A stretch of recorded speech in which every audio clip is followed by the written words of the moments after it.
For the next episode, we will cover answering the question toward justified beliefs. What are the J factors?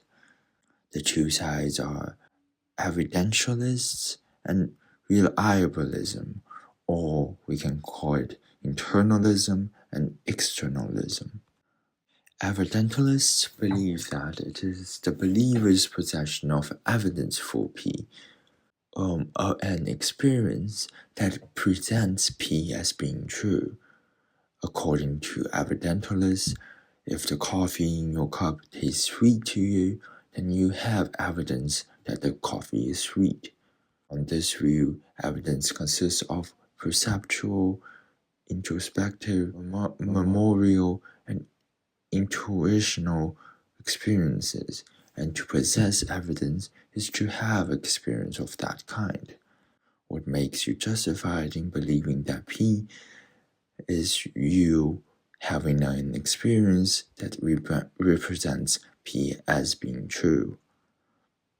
This relates to internalism, where justification is determined solely by those internal factors that you have.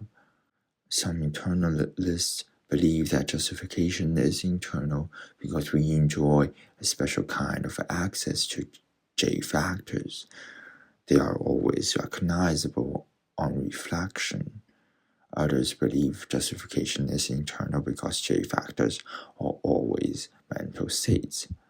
Evidentialists believe that what makes one justified in believing P is nothing over and above the evidence that one possesses, and what evidence one possesses is fixed by one's mental states. This will lead to another problem of the problem of accessibility of justification. That has two factors, the luminosity and necessity. Luminosity is how one's own mind is cognitively luminous. Whenever one is in a particular mental state, one can always recognize on reflection what mental state one is in, and in particular, one can always recognize on reflection what evidence one possesses. And necessity, that is the principle that determines what is evidence for what are a priori recognizable. Relying on a priori insight, one can therefore always recognize on reflection whether to the extent to which a particular body of evidence is evidence for P. Then we will talk about reliabilism, which is the view that a belief is justified by resulting from a reliable source, where a source is reliable just in case result in mostly true beliefs. This relates to externalism, where externalists say that what we want from justification is the kind of likelihood of truth needed for knowledge. Now we are going to talk briefly about the structure of knowledge. So first is foundationalism, and then it's coherentism. Foundationalism states that our justified beliefs are structured like a building. They are divided into a foundation and a superstructure, the latter resting upon the former beliefs belonging to the foundation. These beliefs are basic beliefs, and the beliefs belonging to the superstructure are non-basic beliefs and receive justification from the justified beliefs in the foundation. There are different views how we measure what basic beliefs are. The first is a dosastic view, which as justified belief that P is basic if and only if as belief that P is justified without owing its justification to any of as other beliefs. Others believe that a subject's basic beliefs are introspective beliefs about the subject's own mental states, of which perceptual experiences make up one subset.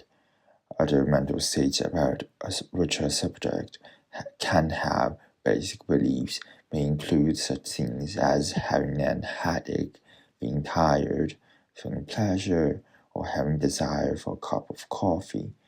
Beliefs about external objects cannot qualify as basic. This is mainly to a type of foundationalism called privileged foundationalism, which is generally thought to restrict basic beliefs so that beliefs about contingent, mind-independent facts cannot be basic, since beliefs about such facts are generally thought to lack the privilege that attends our introspective beliefs about our own present mental states, or our beliefs about a priori necessities. A opposing view would be experiential foundationalism, which combines two crucial ideas. First, when a justified belief is basic, its justification is not owed to any other belief. Second, what in fact justify basic beliefs are experiences. There is also another view how we define what are basic ideas, which is a more epistemic view. That is, as justified belief that P is basic if and only if, as justification for believing that P does not depend on any justification as possesses for believing a further proposition Q. So the difference between dosastic and epistemic basicality is that when you are dosastic, basic can be found in the sense, while epistemic belief, there is no basic belief in the sense. Now let's move on to coherentism. So there is also two types of coherentism. The first is dosastic coherentism. That is, every justified belief receives its justification from other beliefs in its epistemic neighborhood. The following is a example. 1. That hat is blue. So I am having a visual experience that the hat, it looks blue to me, and my having the experience is best explained by assuming that the hat is blue. This gives way to a first theory of explanatory coherentism, where it provides explanations to problems that are hard to judge. The second is reliability coherentism, which are in the following structure. First, I am having a visual experience that the hat looks blue to me. Experiences like the experience before are typically reliable. I would assume that the hat is blue. So this type of coherentism has a circularity problem. The other type of coherentism is dependence coherentism.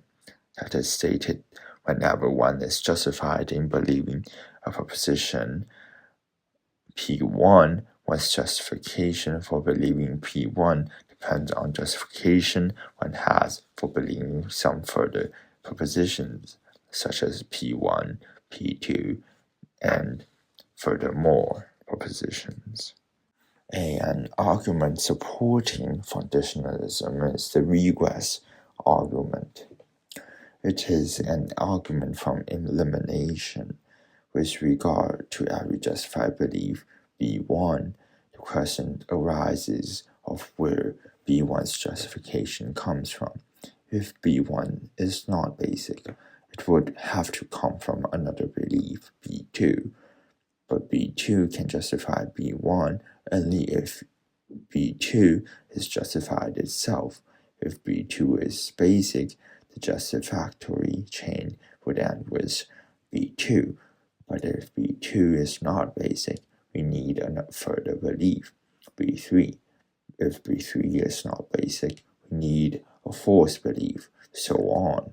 Unless an ensuing regress terminates in a basic belief, we get two possibilities. The regress will either loop back to B1 or continue at infinite. According to the regress argument, both of these possibilities are unacceptable. Therefore, if there are justified beliefs, there must be basic beliefs. And this will be the end of our first series on epistemology. The next series we will be doing the mind and body problem, and we will briefly talk about that, and we will move on to the problem of ethics